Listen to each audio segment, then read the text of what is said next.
So she has worked for the BBC before. She wants a high-powered job within the BBC. There's one thing she's going to have to do if she wants that job.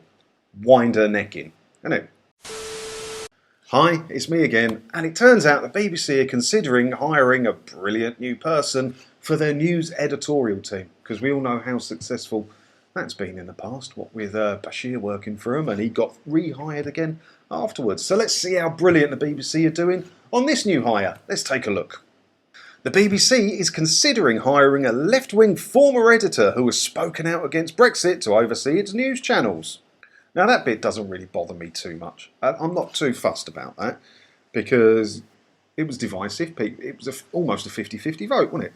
And I don't care which way you voted, which way I voted. It makes no difference at all. But the thing is, if you work for the BBC News, you've got to be 100% impartial. Already not. Jess Bramner, who ran HuffPost UK until April, has emerged as a favourite for the newly created post of Executive News Editor, despite a promised drive for better impartiality at the corporation. You're not going to get impartiality at the BBC. I can't even read the word impartiality in a BBC article without chuckling. As head of the left-leaning site, she set an editorial agenda that was aggressive in its criticism of Brexit, Boris Johnson and swathes of government policy. Now granted, that wasn't for the BBC, and if she's working for a non-BBC thing, she can fall either side of the fence that she wants. But if she wants to work for the BBC, she's going to have to get her act together, isn't she? A vociferous... As a Twitter user, it emerged on Saturday that Miss Bramner had deleted hundreds of previous tweets. However, the Telegraph has recovered the tweets, in which she suggests Brexit was bad for the NHS and poking fun at Mr. Johnson. As I've said before, no good can come from Twitter. People's thoughts and feelings change over the years and things can be dug up. Don't use social media. She also used the platform to prosecute high-profile spats with cabinet ministers such as Jacob Rees-Mogg, who I quite like, Dominic Raab and Kemi Badenoch, part of a campaign against which she described as smears against her journalists. Earlier this year, Miss Bramner, who was previously deputy editor of BBC Newsnight, also tweeted that a camp within Number 10 don't want to reach out to minorities. So she has worked for the BBC before. She wants a high-powered job within the BBC. There's one thing she's going to have to do if she wants that job. Wind her neck in, isn't it? Critics of the BBC last night said the proposed appointment showed the corporation had learnt nothing and had a death wish. Yeah, couldn't agree more. They have learnt nothing at all and they're just... What are they doing? It's just going to end badly. It's just going to end badly. Should employ me. I'm completely down the middle apart from on BBC subjects. I'll do it. Give us a call, Tim. I'll do it. Miss Bramner's appointment is currently understood to be stalled while management are attempting to vet her previous comments. Well, you've got years of Twitter comments to get through if you want to vet her previous comments.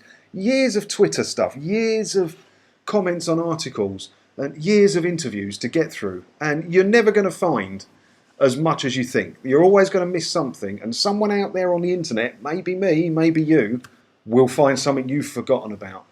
And that will show up, and it will embarrass the BBC, because the BBC, as it says here, have learnt nothing. It comes after Tim Davie, the new Director General. How long does he have to be Director General for before they drop the new bit? Why can't he just be Tim Davie, Director General now? Said BBC journalists should be activists for impartiality, threatening to fire employees, including on-screen stars, who break the rules. Not Gary Lineker on his Twitter. Though he can pretty much say what he wants and go where he wants and earn what he wants. Pretty much. But yeah, I'm agreeing with Tim here that they should be activists for impartiality. There should be no side of the fence for a BBC journalist. And that's why many of us hate a certain BBC breakfast presenter, don't we? The row erupted after it was reported that Miss Bramner's candidacy was being opposed internally by non-executive director of the BBC, who formerly worked as a Conservative aide. Sir Robbie Gibb, who I'm told was not the one from the Bee Gees, reportedly texted Fran Unsworth, don't know who that is, the Director for News and Current Affairs, that's who that is, saying she cannot make this appointment because the government's fragile trust in the BBC will be shattered if it went ahead. I don't think the government should trust the BBC because the BBC should tear into the government if the government do something wrong. They should report it, not hide anything. You know, because you're impartial, BBC, aren't you? So the government shouldn't trust the BBC, because the BBC should be fighting for the truth through the government. But if you keep employing, not from the Bee Gees, people like Sir Robbie Gibb, who worked with Theresa May as a Conservative aide and head of communications, what do you expect is going to happen within the BBC? It's going to fall one side of the fence. We need to completely clean out the BBC. Just completely clean it out and start again, if it's ever going to work. Because this just goes straight down. They're all mates. They're all in a little club, and they all know each other between the BBC and the government, and it's dirty, and they're never going to broadcast the truth. They're just not ever going to broadcast the truth. And the more of these you read, the more you see it. It's just all in a little club, aren't they? And the only way to fix the BBC is to start from scratch again. That's my thoughts anyway. What are your thoughts on this? Do you think she'll get the job? I don't know. I don't care anymore with the BBC. I'm just counting down the days till 2027, when hopefully the whole licence fee thing goes away and the BBC can do whatever they want and I can stop reporting on it. Not that I would, because I don't like the BBC. Anyway, I'd probably continue reporting on that. But let me know your comments below, and I'll see you in another video again soon. Thanks for watching.